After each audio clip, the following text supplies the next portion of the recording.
We are panel number 2. We are discussing a very, very hot data topic related to sustainability. We could use a terminology, call it ESG data, ESG reporting, whatever. ESG and sustainability can be just about anything you imagine it could be, and it is all of it. To somebody, sustainability is the regulation, but let's understand there are hundreds of regulations. There are not only regulations steering and guiding the need to become sustainable, much bigger values is behind that. And before introducing the panel, I mean, I give my testimonial. Why am I sitting here as a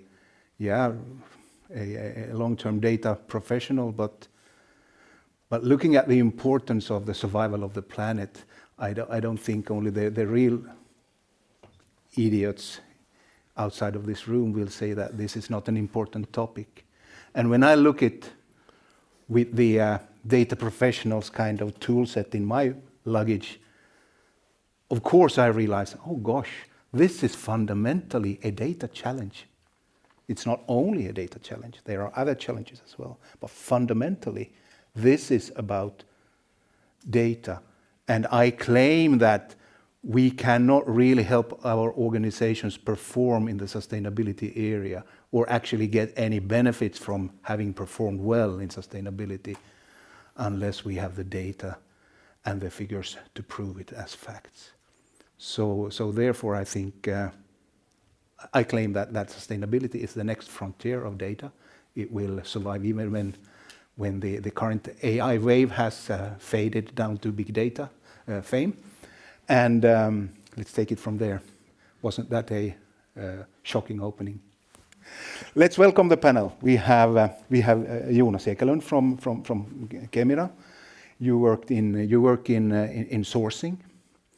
You have very different kind of challenges around data and objectives compared to other sustainability people in the room. And let's get into those in a short while. We have Lasse Rantalainen, you from Valmet. You are a title of information architect, but I know that you are well known in the sustainability community for being a curious and communicative person that have good questions and views on most of the things. That's the reason for the invite. Thank you. And then we have Bigelsen from the EDM Council. You actually, I think we met when you were chairing the ESG working group within the council. I participated for a short period there. It was highly interesting because the fellow team members there were the guys that actually wrote the EU Commission standards during daytime, and then we had meetings in the evenings. And that's a very, very enlightening experience also for myself. I am Björn Heir. I'm a consultant here at DataVision Tech Services. I've been working with data most of my life, both systems implementation, highly involved in all aspects of master data management, and gradually slipping into, with the help of the methodologies from EDM Council, I actually got the tool set to become effective in putting law and order to data and the data handling in bigger organizations. It's not only about law and order, it's also about the motivation, it's about how you can justify this, and it's, as we have heard already several times, a balance between a carrot and a stick, and we have to be masters of that art in our work. I got interested in sustainability during, recently, a couple of years ago, because I think I realized myself it's a data challenge and a data area to exploit, to understand, and also, of course, due to the importance of it. So welcome to have you here, and let's get going. The heading of this is leveraging sustainability data from compliance to strategic business advantage. And when we talk about compliance, mean the must things, the must do things. And here also for our youth friends, I think Europe, that you probably heard a zillion times, considers itself to be on the forerunner on the regulatory space, and we have to do things that you only think is cool and good, but we already have to do it. And that puts certain aspects into more, how should I say, more of an urgency in Europe as well. So how do you see this? Are we on a journey towards compliance and getting any kind of benefits or strategic business advantages from sustainability data? How do you see it? If we start from you, Jonas. Yeah, thanks. I think that's what's currently happening. So moving from basically compliance to differentiation with sustainability data, and talking from perspective chemical industry, I think that sustainability data is really becoming the hard currency for companies to differentiate with and compete with. And I think still that there is road to go. So talking as a sourcing professional and thinking about what kind of data needs to be moved within the industry and within the value chain to actually produce that end data of the products, we have a road to go, so to say. How do you see it, Lasse? Yeah, I have two stories here, and thinking of over the weekend. So I think overall as a planet, so we are in the phase like the US was in early 60s when they are lagging behind in space program, Soviet Union. So then their president told that yes, we will have a man in the moon by the end of this decade. And I think in data space we are in a similar situation. And I agree with John in a previous meeting that this is hard. And like John of Kennedy said, that we don't do this space program because it's easy. We do this because it's hard. And this is the same topic in the data space. And yes, I truly believe that this is also the ones who can make it happen. So that will be competitive advantage. And like I explained to our summer trainees in spring when they started in their sustainability data journeys at Valmet. So imagine yourself as a kind of football field here, and this is a team play. So we have this Valmet team, we put a strong defense line, so we have health and safety, environment, we have finance, we have supply chain, we have R&D there. Goalkeeper is this sustainability to keep out of the goals. So we are according to regulation. And now we are building, because of that regulation, the strong defense line. Once we are there, so then we have in the middle field, so we have the sales and marketing, so we have the operations, and of course the digitalization. And then the offense line is our customers, suppliers, and other stakeholders, especially investment relationships, investors. And our idea is that to build on strong defense, so then you can build scores and to make a competitive advantage. But you mean first you have to get your baseline? Yeah, I agree. Like what the first panel told, that yes, strong defense.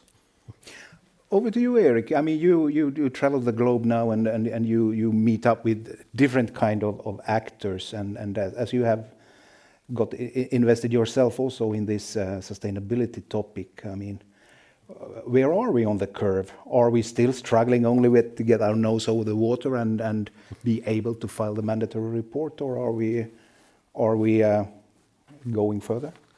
Yeah, I think that's a great question, and I would definitely suggest that a lot of organizations are still troubled and challenged by meeting the different requirements in different jurisdictions.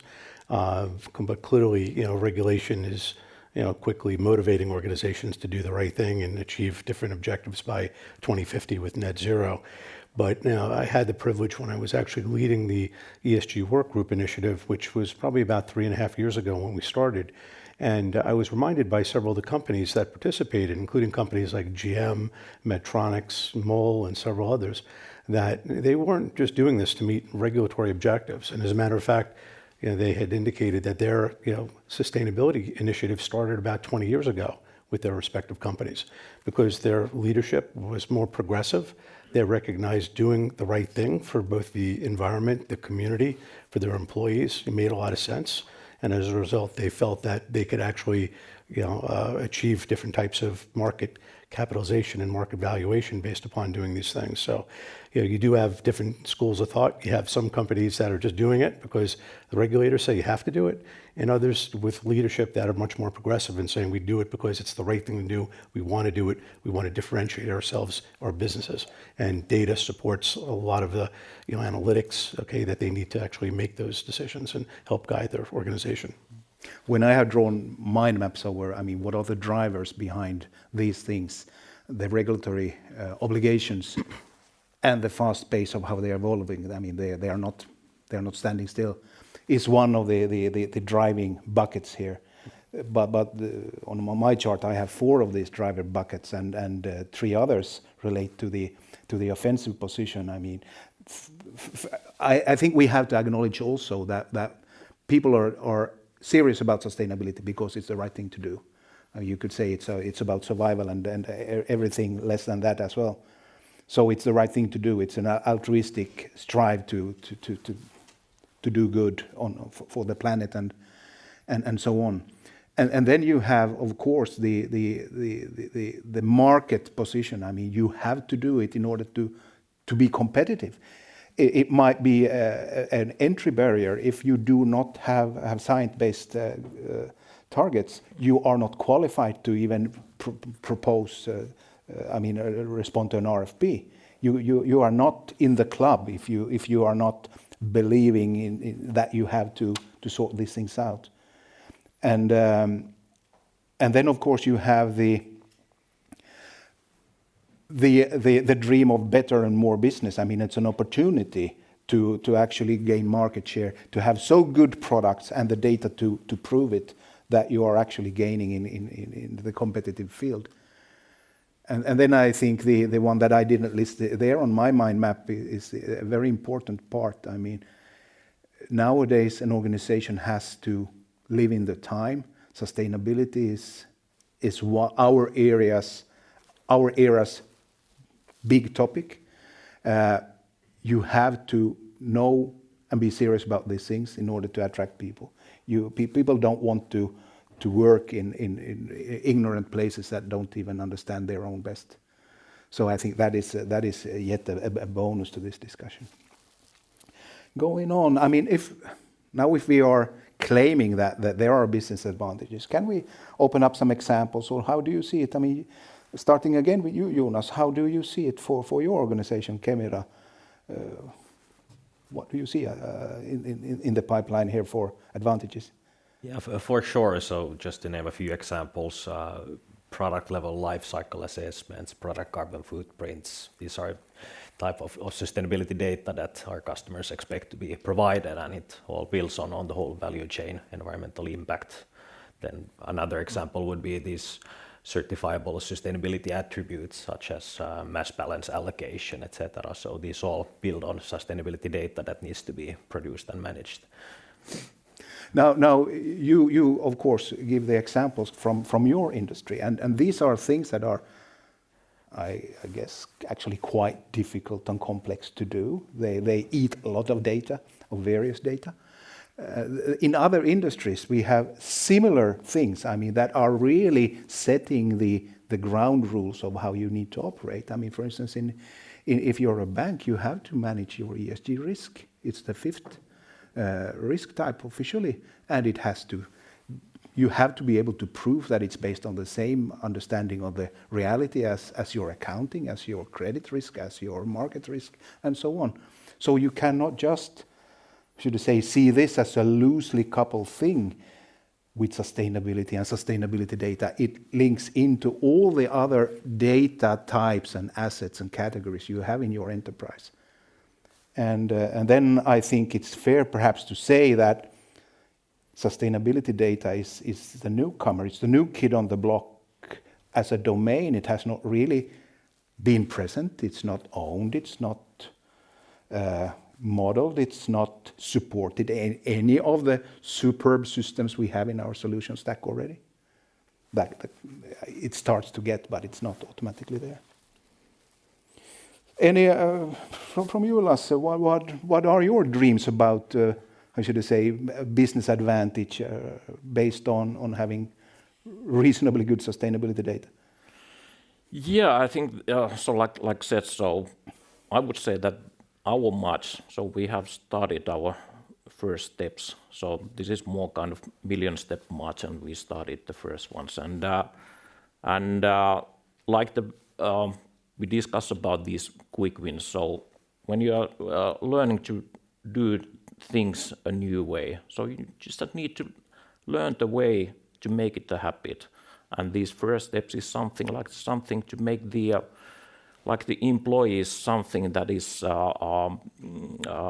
is meaningful jobs. So, for example, attract new talent to our companies. And but of course, what we've done so far in this journey, of course, Valmet has done years or even tens of years in this sustainability reporting. But I think now, due to the regulations, so all the requirement level is significant way off that previously, and also like the cadence of the data. So previously, once a year, that was enough. But think about like from the investor's point of view. So I read somewhere that more than third of the global investment funds are somehow related to ESG. So that means tens of trillions of dollars. So I need to check what is trillion. So it's 1 and 12 zeros. And I was just as a layman was thinking that, hey, we are doing business of trillions of dollars, and based on what? And yeah, so I think I agree with you that data is core. So the better informed decisions you can make, so the better. So that investment is certainly one, and of course, if you broaden it up global, so I think also the traditional market thing is also changing. So it is more about the not only shareholder value, but the stakeholder value that you are creating. And the better you communicate what you're delivering. So for instance, from the traditional market value, I think the key importance is that how do you relate your financial performance of these ESG activities you are acting. And this is something that we are working on, but we need to start small and test and learn approach to take in place. Interesting. I also hear signals about that actually investors are honestly interested in an organization's sustainability performance.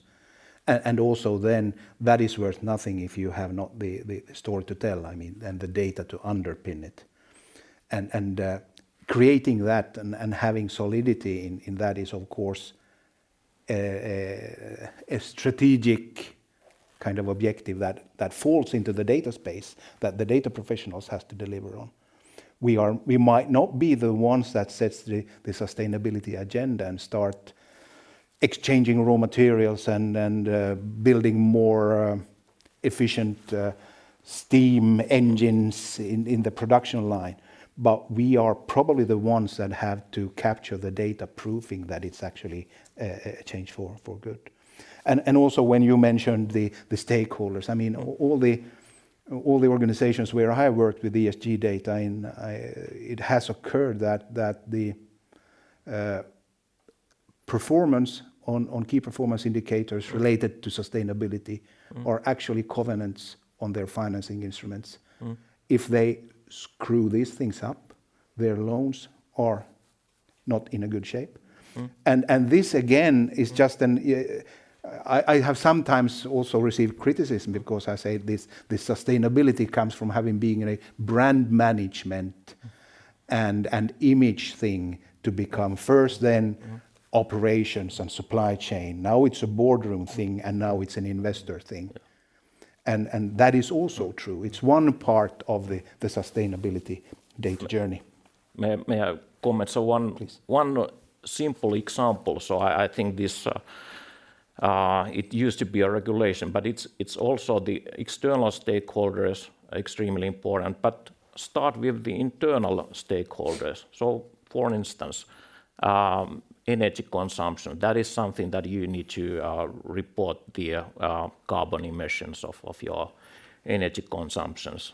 What about you are trying to optimize your energy costs, and that is something that so we are operating globally. So how about that? So that that the decision making is at the site level, so that they can figure it out. So what is the optimal way to reduce the cost?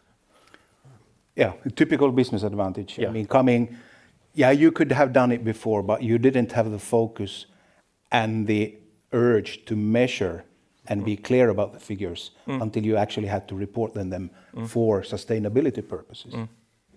Now, I mean, we are preaching to a room of fellow preachers here, so I think the importance of data is clear, but then from the perspective of data management, I confessed in the beginning that I think good data management capabilities is key here.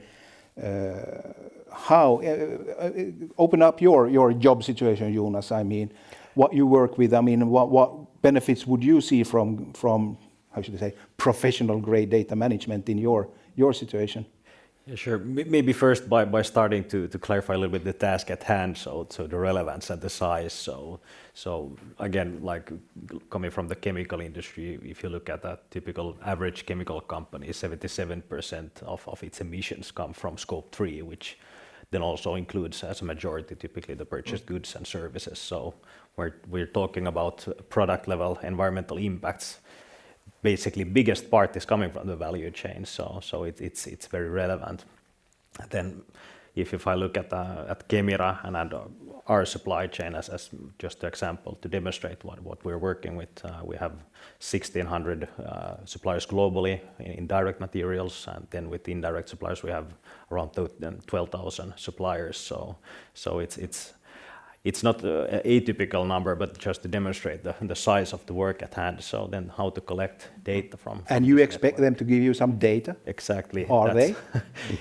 Yes, they are, and we're requesting it, but then I think it's still a roadmap. So just looking at typical ways of sharing data today, it's lots of emails, Excel spreadsheets.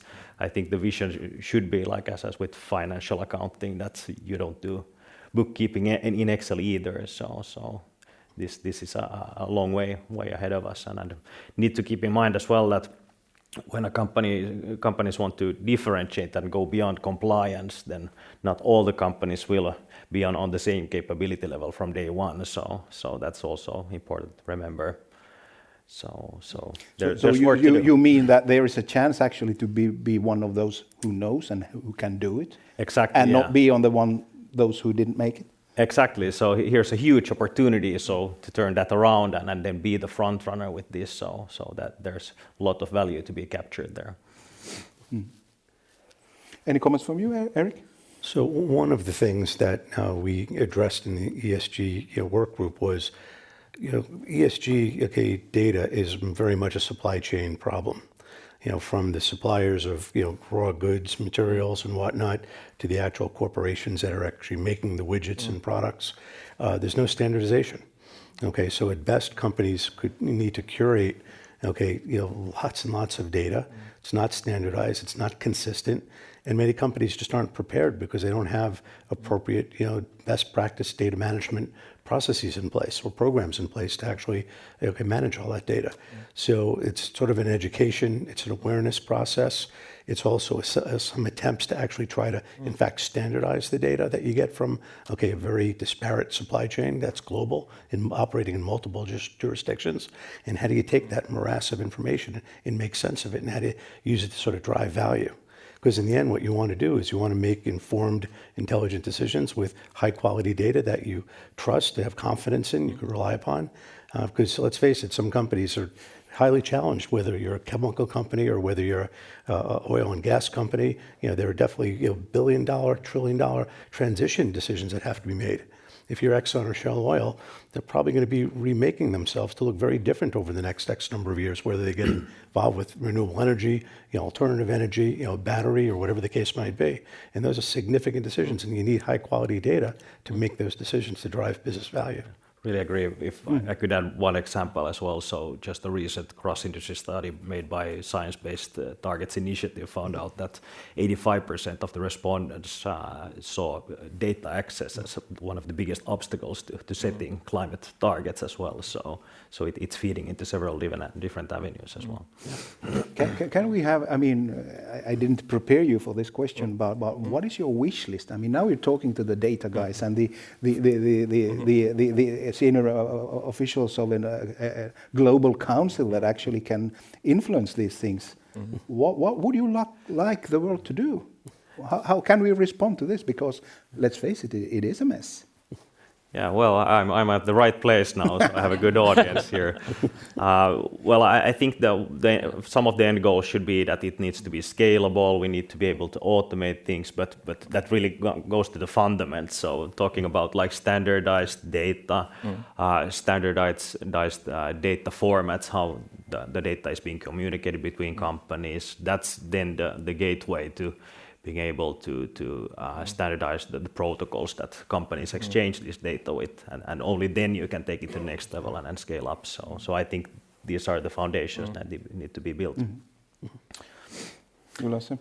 Yeah, I agree with Eric that this data sharing between different stakeholders, especially in the supply chain, is definitely business problems worth solving, and maybe somebody is already in the audience solving the puzzle. But I think this is also the cooperation. So we need standards, we need the cooperation, and coming back to the competitive advantage. So then it's up to different businesses how they utilize or not utilize those standards and tools. So I think it's a long track, but then again, taking a positive side. So as earlier mentioned about this, I think the technology, the clock speed is the fastest in this in overall. So like this AI capability. So that may bring help how to automate things. So for example, Valmet has tens of thousands of suppliers, and ideally, in order to get the financial proof and the ESG data, so we should be on the level of as a finance industry today, and that would mean, so for example, the primary data from our suppliers, and I don't think that we are going to make it happen with the transferring the Excels.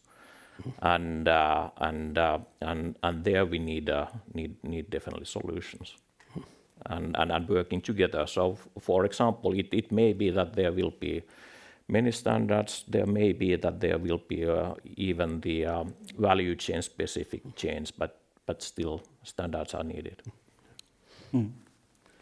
So one of the things, and I think it was actually related to the topic of the session, is we have to move rapidly to achieve the Paris Accord 2050 objectives and targets that are set. And it's 23 already, almost the end of 23 into 24. And we're probably not anywhere close to being where we should be. And it's not going to happen overnight. It's going to require a lot of work. I'm talking about the fact that, a lot of data information is not standardized. But when organizations start continuing to recognize that, basically achieving sustainability and ESG objectives is good for the business, good for the environment, good for the economy, and you sort of translate that into sort of ROI. Okay, that's when all of a sudden you start getting a lot of attention. The boardrooms need to understand to do the right thing. Doesn't necessarily mean it's going to cost the company a lot of money, but basically if they invest the right way, they open themselves up to new capital, new innovation, that's going to be very impressive. And let's face it, you have a vast number of different companies representing a lot of different industry sectors and, financial, non-financial, public sector. Revenue has a tendency of really motivating organizations to do things. So if you're able to sort of leverage the data to show that there's a positive impact on the ROI of the business, that's going to be very impressive.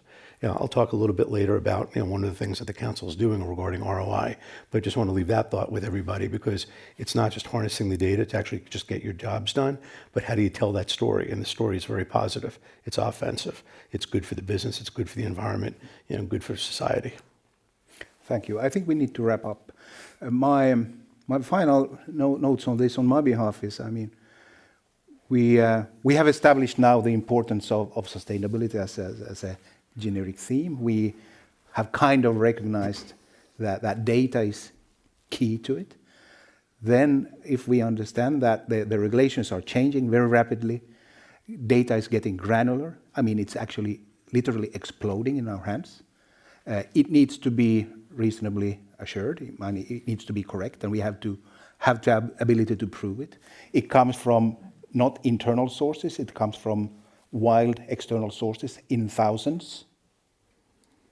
And we need to get it fast, and we need to manage it and control it while we have it.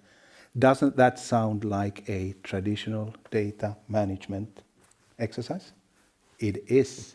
So my message to the fellow data practitioners, you have to embrace the ESG data domain, because it's now Wild West. You have to make sure that you provide support, methodologies, architectures, and guidance towards these sustainability people. And to the sustainability people in the room, please understand that you have to get professional help or organize yourself professional help with your data. Otherwise, it's going to kill you. Wasn't that a dramatic ending?